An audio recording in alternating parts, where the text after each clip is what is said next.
Yep. Are the debaters ready? Yep. Amazing. So we can go ahead and start. You guys are always keeping your own time, but I will also keep time for you. And whenever you start speaking, I'll start timing. The affirmative, whoever is open, can go ahead and start. Could you repeat that? Whoever's on the affirmative can go ahead and start. All right, cool. Sorry, my thing was. Oh, no, All right. Judge is ready. When I was younger, I witnessed an unimaginable tragedy.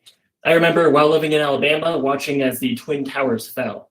My dad was in the Army at the time, and we had the privilege of being part of the movement for unity against a common cause. But some of my friends did not have this privilege. One friend in particular was targeted by bullies, being called a terrorist, among other names, just because she's Sikh. And I'd like to take a moment to remind everyone that by the time of 9/11, I was only about 3 years old and my friend was about 5. These bullies used this hateful rhetoric because of the inciting speech used by the parents. Flash forward to today, we see another tragedy in the form of a global pandemic. And the same people who incited violence against my friends are in public office, using the same hateful rhetoric against minorities. In fact, Eric Baradat from NPR reported last November that bias-related hate crimes were on the rise in the United States. A study published alongside the Associated Press's coverage of hate crimes rising to a level not seen in decades. It all comes down to this basic idea. Words matter, especially by those in or sanctioned by authority. It is for this simple reason that my partner and I stand in firm affirmation of today's resolution that there are legitimate reasons to ban political clubs on campus if they support candidates that use inciting speech. Because as I'm sure we all know, college campuses are where the future of our nation is built, and I'm sure our opponents will agree with us when we say it is of the utmost importance that students feel safe on campus. Now, for clarification purposes, we'll go over a few definitions, ban, of course, being to prohibit, inciting speech, being speech that is designed to encourage violent, harmful, or unlawful action. Political clubs being a school-sanctioned club paid for with university funds with the purpose of supporting a specific political party or candidate. Legitimate being justified or lawful, and support being advocating for, sharing information to encourage the support of or backing of, in this case, a political candidate. Contention 1, hate speech leads to hateful behavior. We begin by looking at the impacts of hate speech itself. Clearly put, it's not good. Psychologically, hearing hate speech can actually prime our brains for hateful actions. Psycholinguist Dan Slobin suggests that habitual ways of speaking lead to habitual ways of thinking about the world. The language that you hear gives you vocabulary for discussing the world, and that vocabulary, by producing simulations, gives you habits of mind. Though you may not be committing hateful actions yourself, hearing hateful language makes you more desensitized to its hateful actions. One way this has manifested itself is in a form of incidents targeting students of color or different sexualities and religions on college campuses. And the number of incidents appear to be increasing. The FBI states that nearly 280 hate crimes have been reported to the agency by campus police forces in 2017. And this is an uptick of 257 reported in 2016 and 194 in 2015. And these cases keep going up. Schools have a duty to protect their students. With evidence proving the impacts of hate speech, the best way to protect students from it is to cut it off at its source. In this case, the source is clubs supporting the use of this rhetoric. Contention 2, hate speech is on the rise in the United States, especially on college campuses. Our first contention proves that hate speech is dangerous, and the fact that it is spreading only compounds the issue. As of today, we're seeing it spread at an alarming rate, specifically on college campuses. More than half of Americans, about 53%, say they were subject to hateful speech and harassment via the internet in 2018. And this is only the internet. About 37% reported severe attacks, including sexual harassment and stalking, according to a survey released by the Anti-Defamation League. For a third of Americans, online abuse was in response to their sexual orientation, religion, race, ethnicity, gender identity, or disability. This online abuse translates to college campuses as well. In a day and age where social media is constantly developing, college students can be easily exposed to extremist ideas and hate speech, especially through social media. As we stated before, hate speech leads to hateful behavior, and it is spreading on college campuses. No one deserves to walk home alone, wondering if they will have to fight for their life just because of what they look like. Contention 3, inciting speech leads to real political consequences. Looking at a broader scale, we see that this speech has very real impacts. Since the start of the pandemic, Asian Americans have faced racist violence at a rate much higher than previously seen. The New York Police Department reported that hate crimes motivated by anti-Asian sentiment jumped 1,900%, and I said that right, 1,900% in New York City in 2020. Most attribute this uptick to the rhetoric spread by former President Trump, who had called and continues to call this pandemic the China virus. The inciting speech reached a head in the Capitol riots in January, which left 5 dead. While the abolition of political clubs supporting this speech could not have prevented these tragedies, we must consider the communities built by college campuses. Do we really want this happening to our students? Do we want our Asian students fearing for their lives because a political club supported by the university advocates for someone who blames the pandemic on them? In conclusion, hateful speech has very real consequences and it is spreading. We've seen a large uptick in lives lost due to this inciting speech. Should there be a chance we can mitigate the damage done by this hateful rhetoric, I believe we should go for it 100%. Because no one deserves to feel unwanted on their campus just because of what they look like, who they love, or where they come from. And I want to remind everyone, we're not arguing whether or not to ban political clubs, but rather that there are legitimate reasons to ban them should they use this inciting speech or support the use of it. And to argue otherwise would say that the potential of being profiled on campus, a place that should be a second home, is not a legitimate reason. To advocate against this is to say that hate crimes and potential for them is not a legitimate reason. And no one deserves to feel unwanted in their homes. Thank you.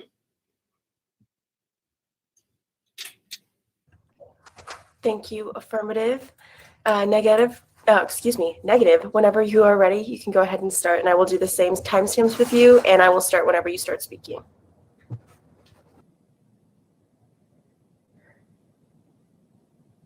Abigail and I negate the result that there are legitimate reasons to ban political clubs on campus if they support political candidates that use inciting speech. As an observation, let us define inciting speech. According to the Supreme Court's ruling in Brandenburg versus Ohio, the Supreme Court of the United States held that in order to lose First Amendment protection as incitement, speech must be, quote, directed to inciting lawless action and is likely to immediately produce such action. In other words, in order to meet their burden of proof, the affirmative must prove that there are legitimate reasons to ban political clubs if a public figure they support has ever stated something calling for lawless action. As we will now explore, this is simply not the case. Our first contention is our faith in free speech. First, there are no consequences to clubs that support candidates that use inciting speech. Microsoft explains on March 21st, 2021, that this is because political institutions are self-correcting. When clubs that bear their name on college campuses engage with radical or reckless calls to action, parent organizations are quick to intervene for fear that their reputation would be tarnished. Importantly, this resolution justifies censoring a club if even one person they support uses inciting speech. Note that political clubs scarcely support one person, but a party, meaning that they should only be held responsible for the actions of the party, not each individual member. After all, the club is based around a party's principles. Seeing as the party's self-correction overrides individual discrepancies, one member using inciting speech has no consequences. Thus, even if a college political club engages in radical behavior, it will be stunted at the source with no spillover effects. Now, as a thought experiment, let's analyze the two dominant political parties, the Republican and Democratic parties. Consider the following two quotes. First, quote, if a city or state refuses to take the actions necessary to defend the life and property of their residents, then we must be prepared to fight. Second, if the government won't enforce justice, then we know that we've got to not only stay in the street, but we've got to fight for justice.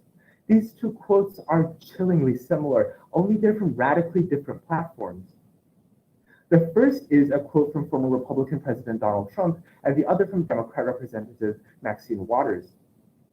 Both of these cases, calling for a similar plea that we must confront injustice if our leaders do not, have been called inciting speech by the other side.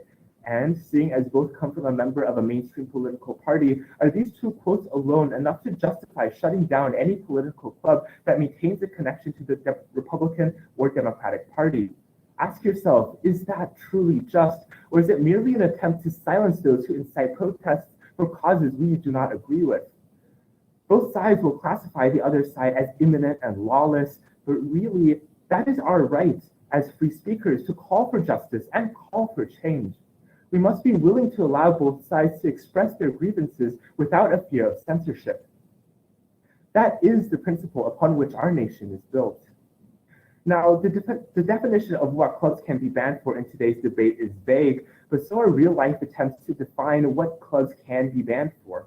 Consider the recent example of Harvard University, who, in attempts to ban all organizations that were non-inclusive and potentially violent, ended up creating legislation to ban all clubs. As we proved earlier, any political party can be tied to at least one candidate who uses speech that is inciting. Should they all be banned? Or do we trust our nation's youth to have difficult political conversations without harming one another? Finally, banning political clubs is the most likely means of causing violence, as a new report for the Center of the Study of Partisanship and Ideology found, because conservative groups on campus are outnumbered on average 1 to 10 by other organizations. Attempts to ban them are often challenged. This has drastic implications, as the study further warns that the most likely cause of radical political beliefs is a lack of diversity, meaning that removal of one political voice makes the others more likely to propagate authoritarian beliefs without a challenge. In fact, maintaining a connection to inciting speech on campus may be the only way to publicly challenge it. Disinformation and extremist specialist Ben Collins explains in January 2021 that, as a result of social media platforms like Twitter banning QAnon conspiracy theorists, the conspirators have moved to back channels of communications in which their ideas have become increasingly more radical. Unlike their presence in mainstream media, where they encounter criticism and pushback, QAnon's existence in internet microcosms has allowed the beliefs to become more untrue and more reckless. The same can be said of clubs on campus if they are maintaining beliefs that are prone to inciting violence. Banning them would only make these beliefs worse. There is no threat to political clubs that say things that are untrue or reckless, but there is a threat to banning them. Now, we would like to take our remaining time to offer a partial rebuttal of our opponent's speech. First, their case calls hate speech an issue. This is fundamentally a problem, as the resolution calls us to evaluate inciting speech.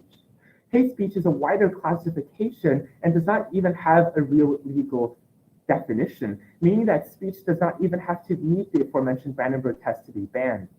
Additionally, they claim clubs are the root source of hate speech on campus, but there is no explanation of why.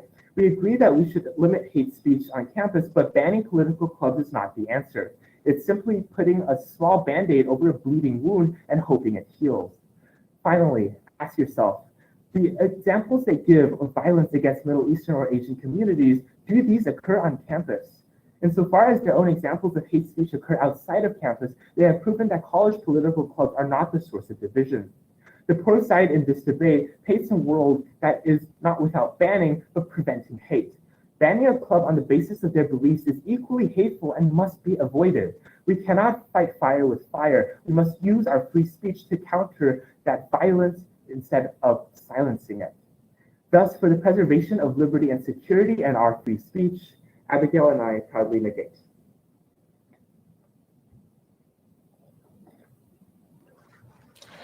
Thank you both AF and Negative for those opening statements. Now I will go ahead and ask a question before we get into cross. So affirmative, Aaron, you spoke about a statistic in New York City. Can you speak a little bit more about that statistic and how it relates to your argument? Of course. So my statistic from New York City, let me just find my notes, was that hate crimes motivated by anti-Asian sentiment jumped 1,900% in New York City in 2020. Now, how it relates to my argument is that this percentage is significantly, well, very high, especially compared to past years. And, should it be high off of campus? I imagine that, it'd be pretty high on campus as well. Because campuses are, in fact, part of the larger community, too, and that statistic is way too high to not be included on college campuses.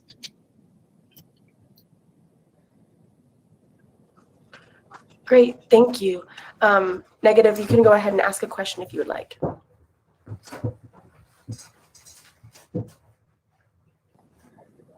You can. It is us. Yes, okay. You talk a lot about hate speech on campus, but So who in your mind gets to define what qualifies as hate speech and who has the ability to thus ban clubs based on these qualifications, I suppose? Could you repeat that? I couldn't really hear it. I'm sorry. So you talk a lot about hate speech on campus, right? But my question, I guess, is who gets to define what qualifies as hate speech or as things that for which a club potentially can be banned? And this is not just the club speech, right? This is the political candidates they support. So who gets to define whether this political candidate is speaking hate speech, essentially, is my question. The people who get to decide are basically the targets of this hate speech. For example, I have a few friends of mine from China here who, when they hear the words China virus and they're being attacked because people believe that they're responsible for spreading this pandemic, they're of course the ones who are going to define that as hate speech. If they feel targeted by a political club supporting a candidate who tells them they should go back to China because they spread the pandemic, then of course they're going to feel targeted by hate speech.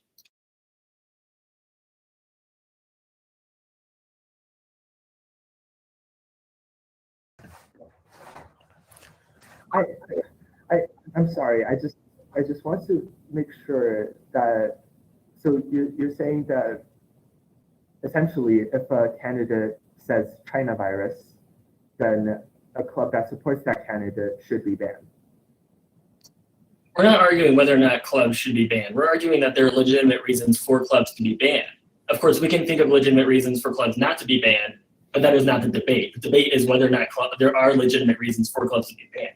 So if you articulate that there are legitimate reasons for a club to be banned, do you get to spike out of all of the consequences of those bans by saying, well, we didn't say that they will be banned, just that they should? How do we interact with the consequences of banning a political organization on campus if we only talk about whether they should be? Could you clarify that? Right. So you're saying that this debate is not about banning clubs on campus. It's whether there are legitimate reasons to do so. However, if we're not factoring in the consequences of banning a club on campus into whether or not there is a reason to do so, how can we properly debate something as large as banning a club on campus?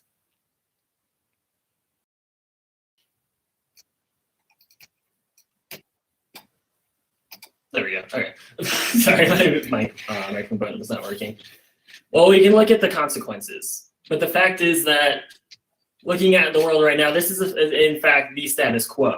That there are universities that do see legitimate reasons to ban political clubs on campus, and we don't see a lot of consequences from that. At least nothing significant. If it were significant, we probably would have heard about it in national news.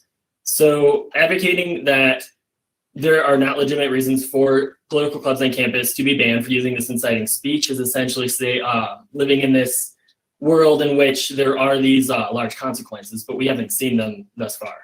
But I think this goes back to the question that Langston proposed earlier, which is who gets to make this decision? Because personally, I really, really like hamsters. And that might sound a little unprofessional, but I do. I think hamsters are a great animal. And personally, if I saw a club on campus that was using hamsters in a way that was exploitative or wasn't taking proper care of them, I would say there's a legitimate reason to ban them. However, my personal belief in that doesn't necessarily mean that their club should be silenced. So how do we prevent those legitimate reasons from being subjective? Who gets to make that call? Well, looking at the hamster example, I mean, if somebody's not taking care of proper hamsters on campus, that's an issue of animal rights. And of course, they should be banned because they are abusing animals. Now, looking at a broader scale, like humans, should people be inciting violence against certain people just because of what they look like, where they come from, or who they love? Then, of course, those people being targeted by that hate speech, their lives being affected, they would be the ones to define that as hate speech. So, of course, you look at the impact of lives, that's going to be the impact there. It's the same way we mitigate crimes, basically. All right, do y'all have a question for us?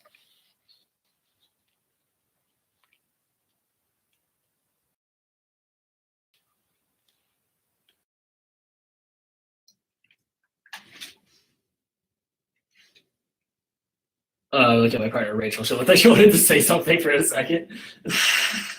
Yeah, sorry. Let me check my notes real quick.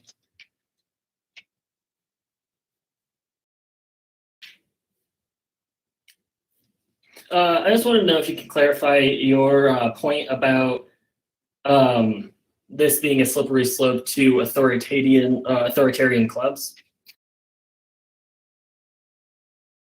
Well, our contention about authoritarianism is the idea that if political clubs and political organizations do not have the opportunity to converse with the other side, then they don't face the pushback that essentially is necessary for critical thinking, right? So that is sort of part of the idea of the marketplace of ideas, right? We want to have a lot of differing ideas, differing opinions, and sort of talk about them and understand why people believe what they do. And from that, we hope is we can gain a more clear and a more understanding truth of the world. And without that, then our research has suggested that clubs become more authoritarian and more extreme, essentially. They do not face pushback. Now, to argue that, I believe would be to argue that both sides are, because we are in fact talking about inciting speech, we'd argue that both sides are extremists to an extent, and that there are really only two extreme sides, therefore two extremist clubs. Would you agree then that we're only working at extremes? Sorry.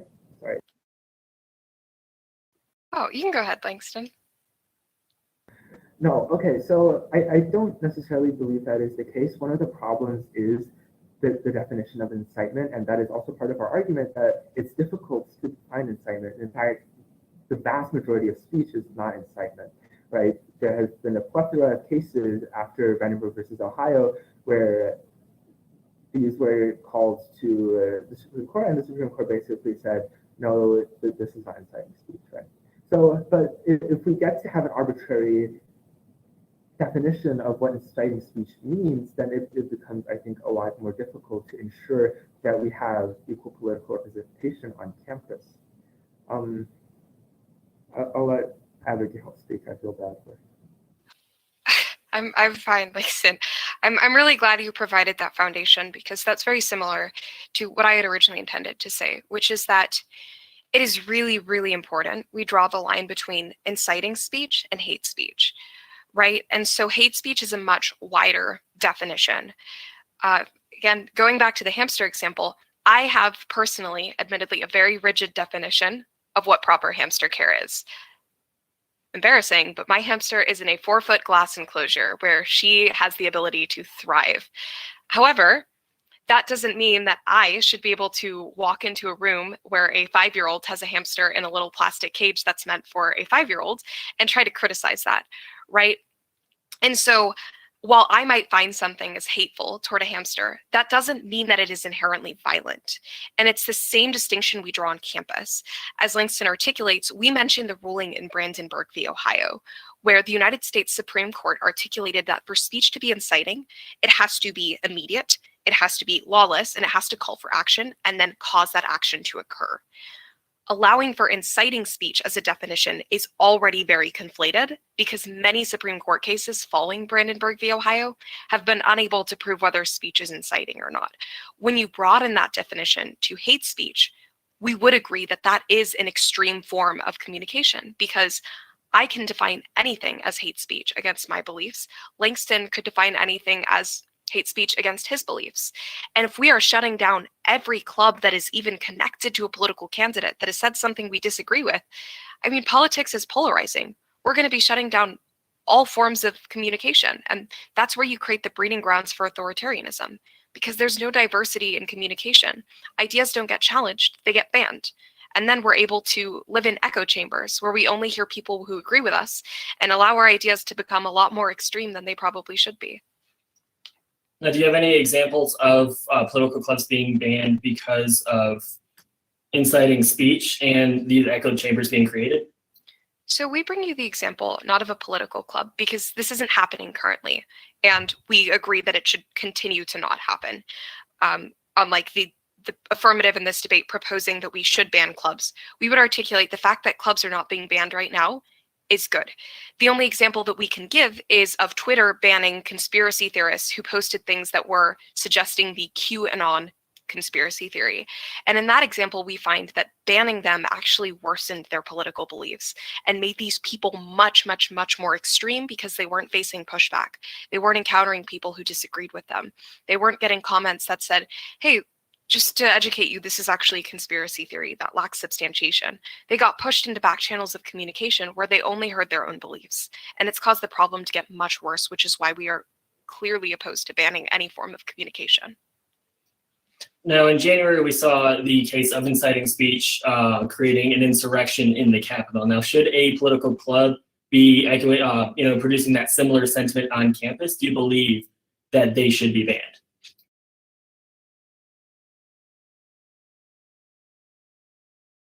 Yeah, I can just hop in quickly here. So it's great that you bring up that example because obviously there was some inciting speech and there was violence. But if we look to clubs on campus, Turning Point USA, College Republicans, College Conservatives, all of these organizations didn't start acting violent on campus. This just proves that even if speech is inciting by one member of a party, if the party writ large has ideals that are not violent, the club will be loyal to those. And we treat our college students, Langston and I would assume that us both and you all are capable of navigating what is inciting speech and what is actual speech to follow through with politically. We put that faith in our students. Did you have any questions, Rachel? Yeah, really quick, I wanted to go back to your kind of comparison with the hamster. So respectfully, this is not, a hamster, this is real human lives, and these are not a 5-year-old, it's adults who know their actions. And as we stated in our first contention, the repetition of these hateful ideas really does prime the brain for violence. So inciting speech, even if it's not immediate effects, it can have long-term effects and consequences on someone who is still developing. Your brain is still developing until you're 25. So my question is just, how do we protect students from harm if we're not taking immediate action to prevent these ideas from being shared on college campuses that cause harm to them now and in the future? Well, as my as the certified hamster advocate in the room, I guess I can respond.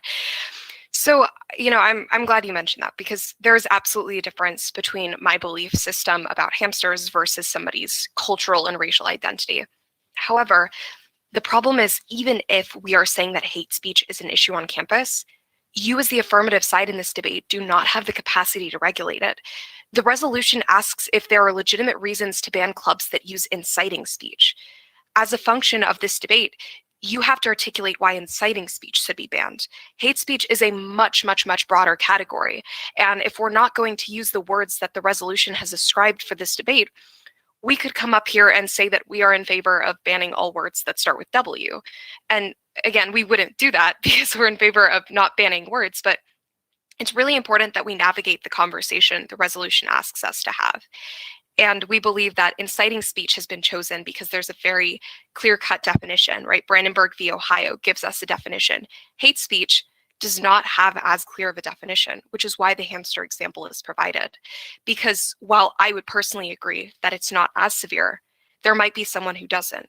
There might be someone who thinks that their belief in an animal rights group or their belief in a chess club is equal to somebody's experience as a minority. And that creates the floodgates for any form of suppression of speech, which is why we would like to focus specifically on inciting speech. Yeah, I wanted to just address kind of your reference to basically the suppression of speech, because we're not advocating that these people should not be able to share their ideas, but simply I think that we should focus on what the purpose of clubs on campus should be. I see clubs on campus. We have a lightsaber club. We have an ultimate frisbee club that I play on, and it brings benefit to the lives of students. My student fees and taxpayer dollars are going towards these clubs. So I'm not saying that they can't meet, but simply it makes me uncomfortable that a club of any political affiliation could potentially be causing harm. We're not asking for the shutdown of ideas on either side. It's simply that we should be benefiting students and promoting, their well-being. So just to clarify. do you think that it benefits students to limit make them feel that they are limited in the range of thinking they are permitted to inhabit? I'd like to say that if their range of thinking includes inciting speech against minorities, then yes, I do want them to feel limited. But we provide inciting speech on both sides. The Republicans have called Maxine Waters' speech to be inciting, and the Democrats have referred to Donald Trump's speech as inciting. It's really, really difficult to draw the boundary between what is causing violence and what is calling for protests that we are ideologically opposed to. I think Langston's question is really asking, do you think it is appropriate to decide what forms of protest are good on campus and what forms of protest we don't agree with and what forms of protest cannot occur? Well, I think that the answer to that question is with a simple other question, other lives at stake.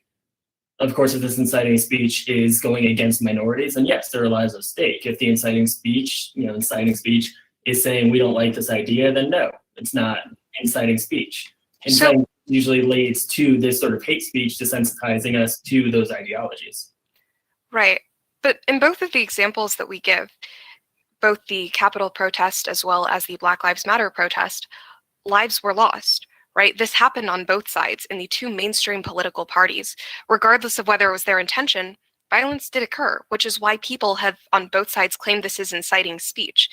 Should we now be banning any club that has an affiliation to either the Republican or Democrat Party if we're trying to prevent violence? Well, it's not as simple as that. You see, it's not a black and white issue. And to say it is a super oversimplification of what the issue actually is. Now, of course, these political clubs, if they're supporting Democrat or Republican parties, then yeah, they can go about doing their business. But should they support those specific ideologies, they'll definitely make it loud and clear, hence the inciting speech. And that's when they get the ban.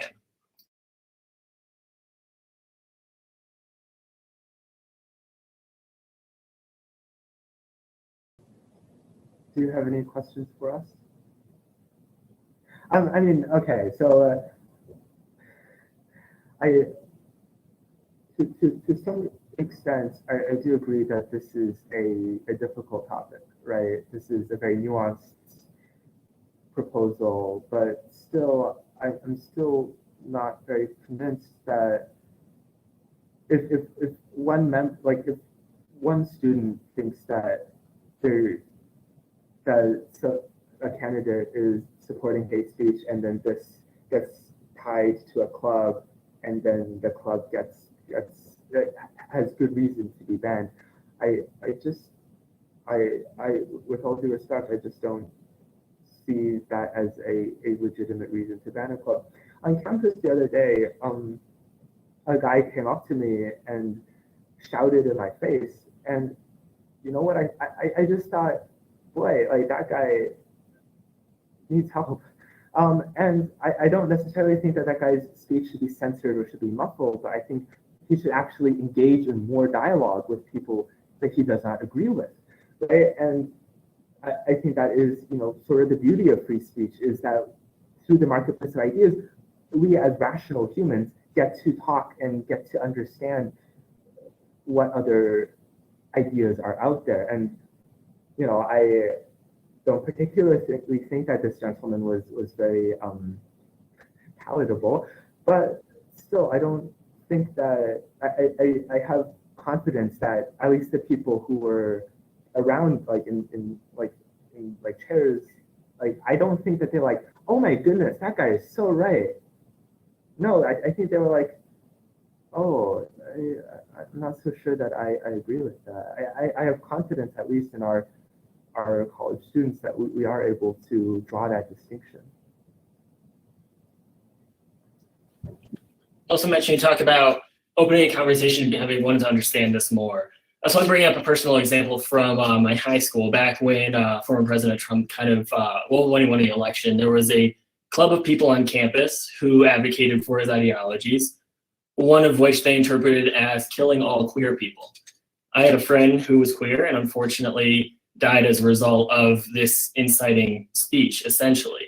They thought it was okay. They become desensitized to these ideologies because they heard it all the time. They're empowered by their club. They heard the terms, we should kill all queer people, and they took it seriously. Now, do you agree that that inciting speech led to a hate crime and that that club should have been a school-sanctioned club, should have been banned? Absolutely not. And I am completely sympathetic to this example. I was previously involved with my college campuses. I still am. I'm involved with my college campuses, a queer student organization. And I just have to say that, you know, the violence that marginalized communities face in this country is very real. But President Trump never told people to kill all queers. In fact, nobody on either side has said so. And while the example you bring up is obviously a very, very personal example of the impact that speech can have, I think it also goes to show why this resolution is an issue. Because you have a political club that has never once supported the idea that we should kill all queers. But because one person propagated that ideology, you're now suggesting that that entire club should be banned. A club is not calling for the death of all queers, right? But because one person made that distinction and one person made that facetious claim, we're now having a debate if that entire club should be banned. And respectfully, I think that that is just absolutely not the case. That club should be able to engage in civil discourse. And as Langston talked about, if there are conversations that are about queerness, right, there are a lot of conversations on my college campus between the Christian club that I'm part of and the queer rights club that I'm part of. And I think those are some of the greatest conversations that we are able to have, because instead of just assuming one side is right or one side, you know, is the truth, we can have conversations about the complex nature of religious beliefs and sexuality and identity.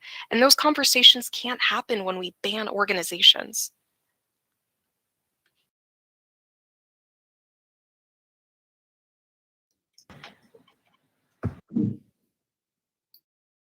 Someone else going to talk? Yeah, so I would definitely agree, but also those conversations can't happen if students are not feeling safe to be vulnerable with each other. And I think that's the most important thing, that there should just be an analysis of, you know, are these helpful conversations that are happening, or is this speech against a specific group of people or support of a candidate that marginalizes them? So I think that's a great example. I've definitely seen that on my campus, but I just know from personal experience and also from, you know, the evidence that we've shown today that that is not always the case. And so we need to take immediate and really firm action against that, because we want that to remain an open communication where we can have those conversations without the fear of violence or other harmful behaviors. So, do you think that students feel safe if they know that they might be banned? Well, I think as long as they don't use inciting speech, yes. But under the definition provided, the one that you just gave, right? If I am part of the Turning Point USA group on campus, and that is my personal political affiliation, and one member of the group goes and tells an administrator that I believe in the death of all queers, and now my club might be banned just for that action, I would be in fear. And I'm not even using inciting speech. How do we prevent that fear from occurring when there is the very real threat of a club being banned? Trust in our students and our administration. But can't we also trust in students and administration not to use violence in response to inciting speech? Well, these are students, brains still developing, brain not developed until the age of 25, which is why we refer, of course, to our administration. You just told us to trust in them. It seems like you're picking and choosing when we place trust in students. If we're going to trust students, shouldn't we trust them in all forms of communication? I was using that bit ironically, but trust in our administration as they are the authority.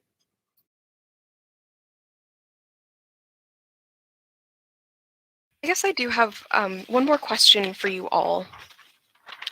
Is you make this sort of claim about how the root cause of violence on campus, or sorry, the root cause of things like hate speech is political organizations on campus.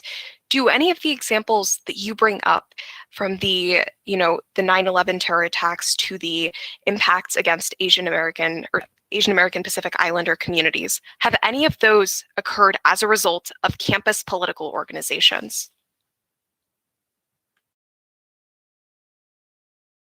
So could you repeat that? My internet just sort of cut out for a second. Yeah, no problem.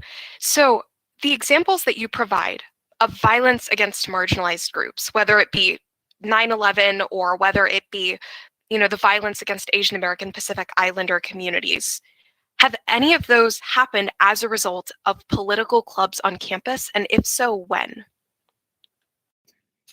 Well, the thing is, we don't want to wait till somebody, loses their life due to inciting speech on political campuses. If there's a chance we can save those lives, we should 100% take it.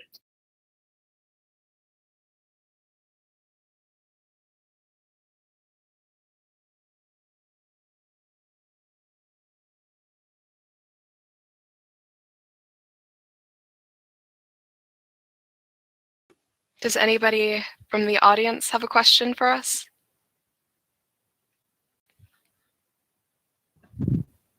Do any of our judges have any questions? That's totally fine. Does the affirmative, excuse me, would the affirmative like to ask the negative another question? I have one question. Now, you say that political clubs, political parties are self-correcting because, supporting inciting speech and everything like that would be bad in their image. However, former President Trump has been stated even by his own party that he did incite the Capitol riots, and yet the party still supports him. The majority of the party still supports him. They didn't even impeach him for that. They voted to acquit him for those actions. Would you call that self-correcting?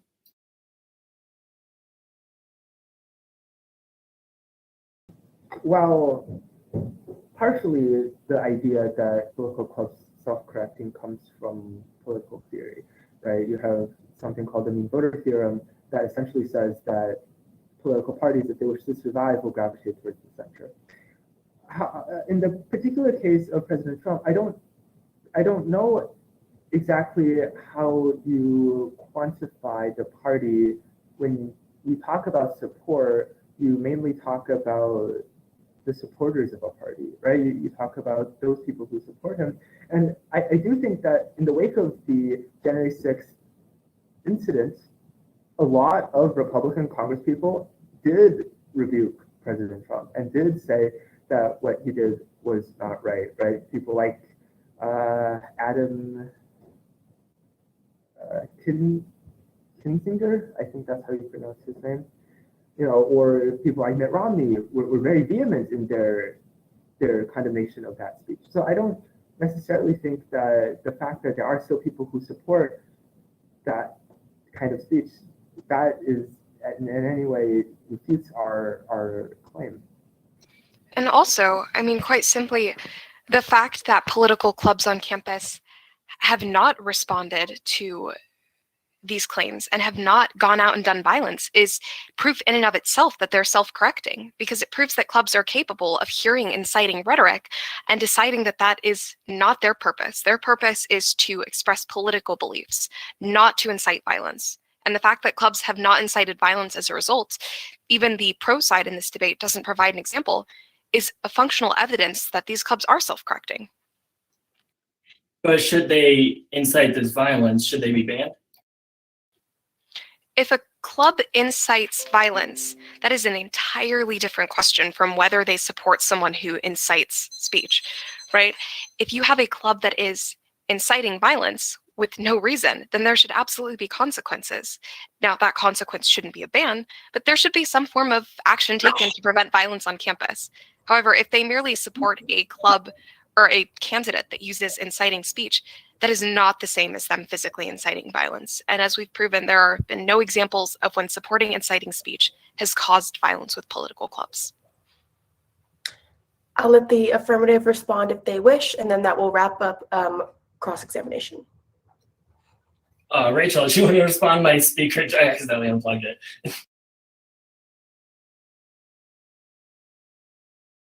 What was that? I just want to see if you want on my so I didn't hear all that. Yeah, absolutely. So definitely, yes, there needs to be careful consideration with, how these bans are going about. But I think that it definitely is something that the floor needs to be open up for that discussion, that there needs to be routes that at least, because we're confirming that there are legitimate reasons. And I think that's the thing that we need to focus this debate and keep centering it on. We're not saying that we're here to prove which groups should be banned or that there's specific ones that I specifically on my campus believe should be banned at this moment. It's just that there are legitimate reasons that if the need did arise and if they were supporting the candidate that used inciting speech, which was leading to violence, then that would be a legitimate reason to ban them. So. All right, thank you. We will go ahead and go into our closing statements. I will do the same timestamps. I know it's 4 to 5 minutes, so at 4 minutes, I will give you that 1 minute time mark. So don't think you're at 3 minutes if I give you the 1 time mark. I'll give you the 1 time mark at 4. At 5 minutes, I'll go 0. And then if you go a few seconds too long, I'll cut you off.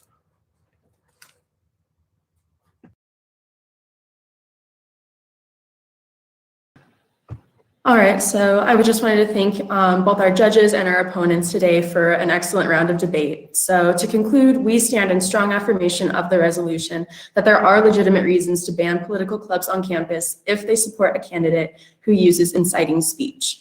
We can both stand in agreement with the negation that there should be free speech on college campuses, as well as the sharing of new ideas. That's why we're in college.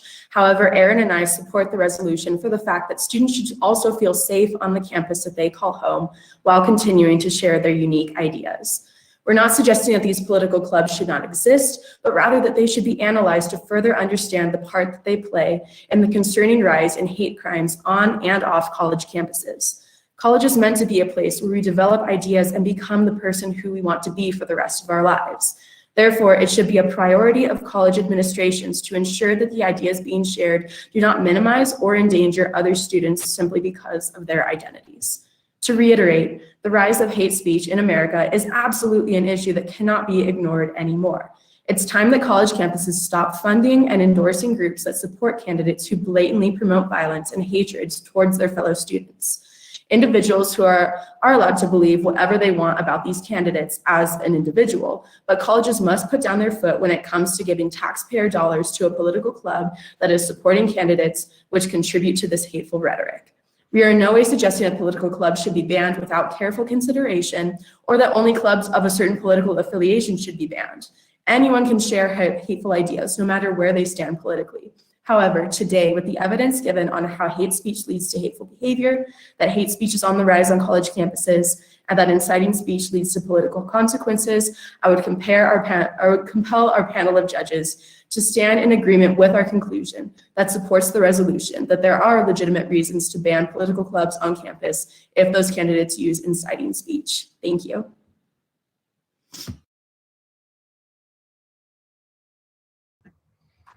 Great, and same to the negative, I'll use the same time marks. Whenever you start, I'll start. Excellent. Langston and I would also like to issue a personal semblance of gratitude to both Rachel and Erin. It has been a wonderful debate, and thank you to our judges and audience as well. Now, as this debate comes to a conclusion, let us re-ask the question that the resolution calls for us to answer. The resolution: there are legitimate reasons to ban political clubs on campus if they support political candidates that use inciting speech. As a judge in this debate, it is your role to answer this question based on the evidence that has been brought up on both sides of this debate.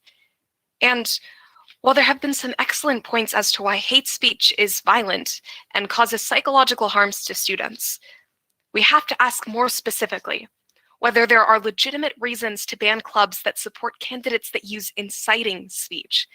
And we feel that this question has not been answered sufficiently enough to justify banning clubs. But let's go down issue by issue.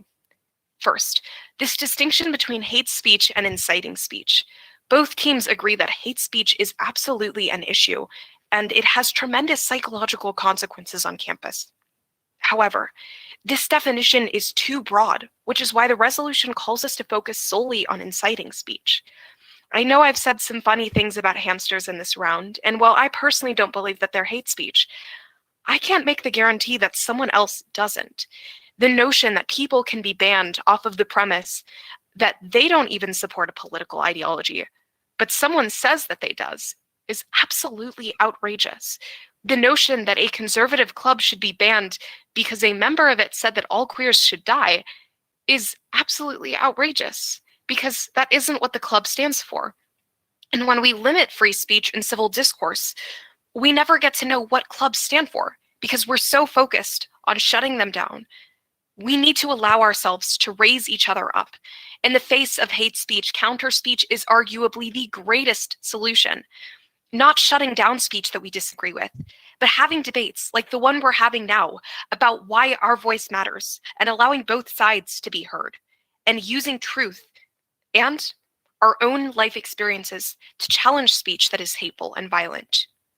Now, even if you will agree that hate speech is bad, this does not justify an affirmative ballot, because the affirmative side of this debate had to have met their burden of proof, which is to justify that inciting speech is enough to ban college clubs, and this simply hasn't been proven. We would argue that there are legitimate reasons not to ban college campus clubs that support political ideas that might be inciting. And this is because, as the Center for Partisanship and Ideology concluded, this is the greatest way you access extremism and authoritarianism, is when we lack diverse voices, and we lack people challenging the notions that are untrue. We've seen with conspiracy groups like QAnon that as soon as they're removed from the mainstream and censored, they simply become worse. Free speech and counter speech could have solved this problem, because we could have used our voices to educate those who have misleading ideas, but instead we have silenced them, and we will never know until they decide to act what that silence has bred. But most importantly, as we talk about things like violent hate speech and inciting speech, we have to ask ourselves where they begin. And the answer is not with college political clubs. You can look to the fact that the affirmative side has not provided a single example of violence that has resulted from political clubs, which means even if you ban these clubs, you are putting a small band-aid over a bleeding wound and expecting it to heal. And this simply cannot occur. Langston and I would like to make it very clear that we are in favor of protecting students and keeping students on campus safe. But banning ideas that we disagree with will only further worsen the issue. Nobody deserves to have their voice silenced. Even ideas that are inciting or potentially violent deserve to be challenged, but they still deserve to be heard. And it is because free speech is the tenet of our democracy that Langston and I are incredibly proud to negate.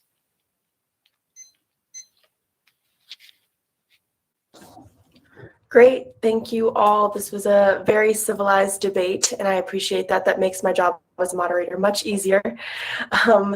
If there are no questions or anything like that, I believe we are all free to go. Thank you all again, and thank you to our judges for coming. Thank you so much. Good luck to you too. Thank you. Good luck. Yeah, you as well. Yes, All right. good to see you all. Thank you so much again.